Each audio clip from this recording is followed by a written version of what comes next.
Hi guys, RETROCENGO here, back with another pinball video. Yesterday we got video clips and pictures and description about the next Stern release, the Mandalorian. We got Pro, Premium and LE model. I made a quick first impression video where I just shared my feelings, how I felt about this new pinball machine. I was hyped, but I was a bit disappointed. You know how it is. But I got great response on that first impression video. Some of you guys did disagree with me, others did fully agree with me. So let's just make this quick little video and let me tell you how I feel about the pinball a day later. We haven't seen no video yet. It will come in about 10 days. It's weird, but it is what it is. But so let's just recoup what I said on the last video. So the first thing, it was about the art. I said I'm not that much into this hand-drawn cartoonish art. I love the first 2 seasons of The Mandalorian. I would love to have not pictures from the show. That's not what I meant, but just retaken in a studio, new pictures strictly for this pinball machine. That could be nice, man. I mean, the Mandalorian suit alone could be on the sides, and I don't know, back from the 80s, when 80s, or it was maybe early 90s when I saw Star Wars for the first time, I was like, Mandalorian was just the coolest character for me. I had different toys. For me, Mandalorian was cooler than Han Solo, man. He had this rocket on the back and stuff on the arms and this mask. So I would love to have this pinball with Mandalorian all over the place. And I'm not talking about copy and paste from the series. That's not what I meant. Yeah, some people like stuff like this. And it reminds me of, of course, it's everything about the assets, but Avengers. That cartoonish stuff all over the place is just not me. I would love if they had something from the movies. That could be so nice. I know it's expensive. I know you can't use Robert Downey's face and voice and stuff like that, but that's just how I feel. So that's why I said I would prefer the real deal on the art. So let's go to the next part. The next part is about Baby Yoda, or Grogu, or child, or what you want to call it. I said that that little doll took too much real estate on the playfield. I know it's on the backside, but guys, okay, it's on the backside, but if that doll wasn't there, you could have great artwork there. You could have another ramp or another I don't know. You can see at the background we have some B-wing, X-wing, TIE fighters. You could have, something like that. That doll is just, for me, for my taste, it's just too big. Okay, it takes too much real estate. That's how I feel. It takes too much space there, man. And it's not about the ball can't be back there. Yes, it can. You can see just to the right of it, the ball goes behind that back plate. So for me, that doll is too big. Now, a day later, we can read different places online that Baby Yoda can manipulate the ball. It can move, or different places write different stuff. And if he turns his head, it's pretty simple. If he turns his head, that won't impress me. If he lifts his hand up, it's nice, but if it can turn, if it can wiggle with his ears and lift his hands, still it's just got a magnet down by his feet. And it's just a magnet, just like on the what game has magnets like that? Walking Dead and Monsters has got a magnet like that. I mean, there's just no magic, man. I mean, if you have this really big doll up there, do something magical with the ball. It really doesn't feel like it. I really don't like having that big doll in the playfield. Actually, when we talk about the Walking Dead, oh, I'm a huge fan of the Walking Dead series and the pinball machine. Like everybody else, after Lime Sheet's great code, that game is a Lime Sheet's game, man. I feel that big Walker, what's it, Well Walker, something like that, is also too big. But this one looks a lot bigger. So yeah, if Baby Yoda, turns his head, I mean, he doesn't have a magnet on the hand. He can't just turn on the magnet up there and suck the ball up to his right hand, push it up to the ramp. There's no magical stuff like that. Nothing, guys. So if he turns his head, who gives? Or his whole body. Still, it's a big doll in a pinball machine. And I mean, every inch on the playfield has to be on these new games. I mean, in the US, you guys pay $9,000, but me in here in Denmark, I have to pay that 9,200 plus shipping plus 25% VAT. So I have to pay 11,500 US dollars for the same machine. Okay, so us here in Europe, we buy a lot of games, but we want every inch of that playfield to be used maximum. Not with a big dead doll up there that does nothing. I like that little plane at the front, and the size of it is great. Love that. But that doll back there, no matter what you guys are saying on the comments, writing, he can turn, I'm still not happy with it. So this is my thoughts. This is how I feel. It's a big letdown for me. Let's go to the next part. The next part is actually not that much about this game in particular. It's about Stern scoops. I mean, this scoop shot that's to the upper left side, when you shoot that scoop shot, this is for strictly Stern, okay? You hit that shot and the ball does not goes in and down to a hole. The ball doesn't disappear. It doesn't feel good. It's not a satisfying shot. You just shoot this scoop and the ball goes in and just lay on, you can see half of the ball, and then it just pops out again. It doesn't have that cool feeling, just like the scoop on Addams Family.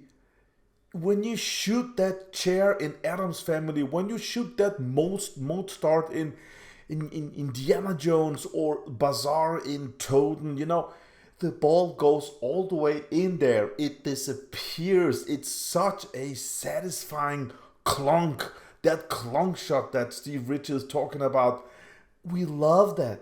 And this scoop is that Stern is doing. Come on, man, use a couple of dollars more and make a real scoop. Make a satisfying shot. Make that clunk shot.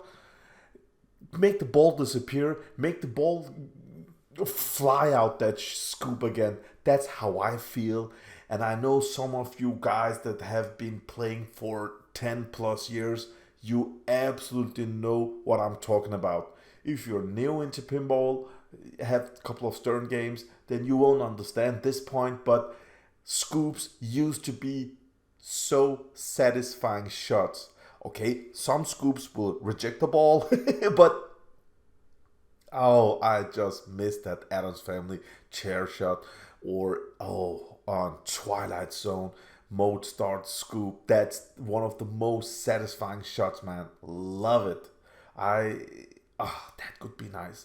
And that's the first thing. And the next thing, while we're into these satisfying scoop shots, do you remember when you locked the ball on a Twilight Zone? It was all the way back on the playfield to the right side, and that lock shot, you could make it. It wasn't that difficult on Twilight Zone, but that lock shot Twilight Zone is just as cool as the lock shot on Roadshow. Oh my god, and that's far back at the left side. Those two lock shots, I miss shots like that. I mean, I had a bit of that on Jurassic Park when you have to hit through that Jeep and through the pop bombers and you have to hit this little target. It did reminisce of that, but I really miss shots like that. And this mode start in Mandalorian, I mean, you can just see it. The ball would just go down and poop up again. It's just, I know everything at Stern is cheap, but this is just so cheap, man. Maybe I'm being too anal about this, but I love pinball. It's my hobby. Maybe I'm just too much. Some of you guys are just thinking, what's going on? It's just a scoop shot. But for me, it's that kinetic energy, is that satisfying, those satisfying shots. I miss them, man. I miss it on a scoop like this. I just had to share it with you guys, and I hope somebody at Stern will listen to me and make satisfying scoop shots. Do you agree, or am I just crazy? Write it down in the comments below, guys. I would be happy to hear about it, but because I don't see other YouTubers talking about this. I don't know if other podcasters has been talking about this yet. I'm not that into that world, but I watch a lot of YouTube videos. It's just something that I have in me, and when I saw this, I was like, come on, do it the right way. Alright, the last and most important part in Mandalorian Pinball Machine is that upper playfield that everybody is talking about, the main attraction, the everything. Okay, this is one of the biggest reasons to buy a premium LE instead of the Pro model. It's not that little doll, okay? It's not, that doll is on Pro and Premium. Who gives? It's not that cheap mode start scoop shot. That's on both of them. Who gives? Okay, this is the main attraction. Okay, the upper playfield. The upper playfield is a hit. It's a Mandalorian mask. Why? I don't know, but it's a big hit, and when it stands like that on the picture, so that hit to the right and that big doll to the left is every vendor's dream. Okay, everybody in a bar, women, children, men, everybody, men would say, wow, look at that Mandalorian head over there. And they will go over and put in a few bucks and play this game.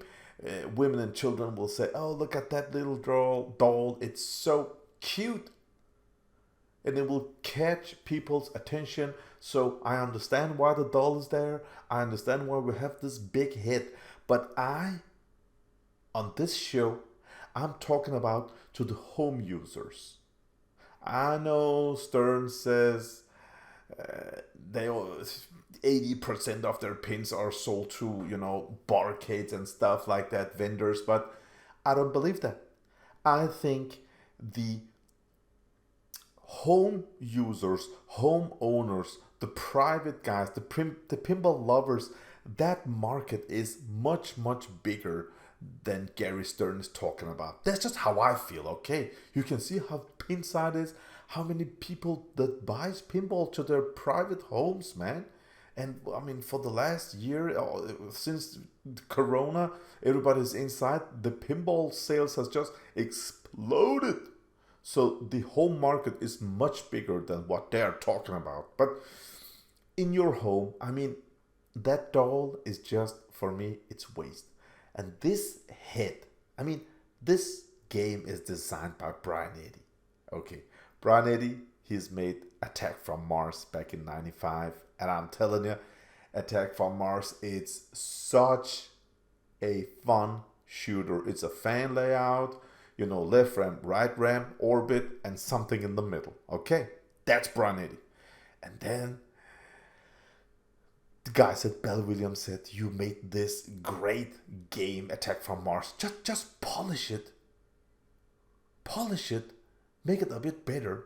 And then Brian Eddy made left ramp, right ramp, orbit, something in the middle again, and that was Medieval Madness. I mean, if I have a Medieval Madness, no reason to buy an Attack from Mars. Okay, so those two games, highly sought after, really popular games. I love them both. Other than that, he has made a game called The Shadow. Okay, why am I talking about that Shadow? I'm talking about The Shadow because of that upper playfield. Because when the hype about this game was, it's Brian Eddy, it's an upper playfield, then we were all thinking about a playfield like The Shadow. Because the playfield on The Shadow from 1994, that playfield is so fun, okay? And I heard, I don't want to say no names, I heard that on Premier League, the upper playfield should have drop-down targets. Okay, so drop-down targets, and I was thinking about something like on The Shadow, because the mini playfield on The Shadow is actually great fun. Not the shots on the side with all the stand-up targets, but the way you shoot with that bat and all the drop-down targets at the top. You have a lot of real estate there. You have a lot of ball travel from the bat to the drop-down targets. It's feel good. It's nice. It's fun to have that ball up there and defeat Genghis Khan. Genghis is my name. I'm named after Genghis Khan.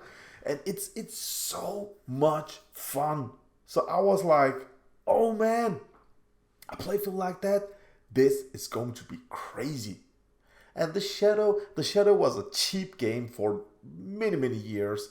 And you know, for about 4 years ago, all of a sudden The Shadow got really popular and rose up in price, and now it's a, you know, not an A-list game, but it's a popular game today, The Shadow. All of a sudden, I always liked that game. It's a pretty neat game actually. Fun rule set, everything, but that mini playfield is magical. You want the ball to go up there, you want to shoot those drop down targets. Also the mini playfield in Swords of Fury, you shoot down these drop down targets, and when you go to next level, it will take more time before the drop down targets come up again, and it just gets more and more harder to play that mini playfield, and you have one flipper up there, and it's challenging. Love that on Swords of Fury. So now on The Mandalorian, we see these videos. Now we haven't played the game, okay? This game, if it's got a great code, now if it's Dwight Sullivan that destroyed, you know, Star Wars, that came out a couple of years ago, Steve Ritchie's Star Wars. If it's Dwight Sullivan's multiplier playfield, oh, I have to control myself, not curse. But if it's Dwight Sullivan, that would be so sad. Okay, I don't know who is programming to this on this game, but again, this game in 10 days we're going to see the code. That could be a game changer, just like on The Walking Dead. We are going to listen to the music. The music, I mean, that starting slow theme music, it's pure magic. I love everything about it. It can be a game changer. Maybe I will get goosebumps. Maybe I will order a limited edition. Maybe I will be so crazy with this. But I'm just going to tell you, while talking about this upper playfield, this tipping thing, like, you know, I understand the tipping on Pirates, okay? That's a lot of fun. I have played a lot of Pirates Collector's Edition, and that tipping part is, I love it. But here, Why is Mandalorian's head tipping like that? I don't know. I have to try it. I don't know. So it has got this big head up there that's tipping, and it has got what 5 or 6 stand-up targets, not drop-down targets, stand-up targets. Now playing ACDC, you have the stand-up targets on the side. When you hit them, it ricochet the ball and it will speed up the ball and you will drain. But if you play ACDC limited edition, then you have drop-down targets on the side. The ball acts much different, and I love the LE version on that game. Here, you will hit with the flipper on that upper play field, okay? You will hit with those flippers on the Premium LE. It will hit those stand-up targets, and you have so little space up there, and the ball will accelerate it back, and you have to hit like crazy, okay? Just like I'm not a fan of stuff like this. It's not satisfying at all, okay? This is just, I hate stuff like this, okay? It's just not me. Maybe you think it looks fun. We have seen the videos. You have to just panically just shoot up there, and it will hit those stand-up targets, and it will re-accelerate straight down there, and oh man, it's just such a letdown for me. Okay, but again, if that's just how I feel. Okay, it's not fun at all. But again, if I fell in love with the music, because the theme is just me, I love the Mandalorian theme. I love everything Star Wars. I was so hyped, guys. But if I fell in love with the music and I'm thinking, wow, man, I really want to buy this game, then from the videos that I have seen, okay, from the Pro to the Premium LE, I see absolutely no reason to go out and buy a limited edition. I mean, 2 flippers on that upper playfield versus 1 flipper on the Pro. I prefer 1 flipper every day, okay? It looks more challenging. It looks much more fun with 1 flipper, and you have those these pins at the left side that you have to notch the machine. Great stuff. So Pro, it tips. Why? I mean, why? Again, Pro. At the left side with the doll, it's missing the magnet. I can live with that. What more? It has got this flip to a 180 ramp. That I will be missing. Absolutely on a Pro. And also the Pro has these plastic ramp exits, and the Premium LE has got metal. I hope you can just buy, metal, or someone will just make a mod couple or whatever, make some 2 metal rails. I mean, it's not hard to just put them on there, and I will just have a couple of grands in my pocket instead of buying the limited edition version. So if I fell in love with the code and the music and everything, I will just go ahead and buy a Pro and be done with it. So you guys writing to me, buy the LE right now at MSRP and stuff like that. I was all into the LE until I saw the video, and I was like, no way. This is just not me. So I made this short video just to tell you this is how I feel. And I want to thank you guys. Thank you for watching my pinball videos. All your comments, also through Messenger on Facebook, and thank you guys. I just love that communication we have about this great hobby of ours. It's just so much fun. So keep them coming, and I would just love to know your thoughts about this game, because every new game is just so nice, man. I don't care about the cheapness. I don't care about nothing. I love Stern for putting out new games. Every 3 months or something like that, we get new game releases. Thank you, Stern. I wish other companies did it just like you. So they show a game, and few weeks after you have it in your home, and it's just, I love Stern, man. More power to them. But I just wish I wish on some of these themes they would make, Supreme Home Use Edition, whatever they call all those great names. Just a Supreme version that cost $2,000 more, and it's just packed to the maximum. That could be great. And white body and all of these mechanics and 8 magnets and great light show, whole back box as a display. Okay, $3,000 more. I don't care. This is toys. We love them. Just take more money and just make, a version that's called pimped out version. That will be the way.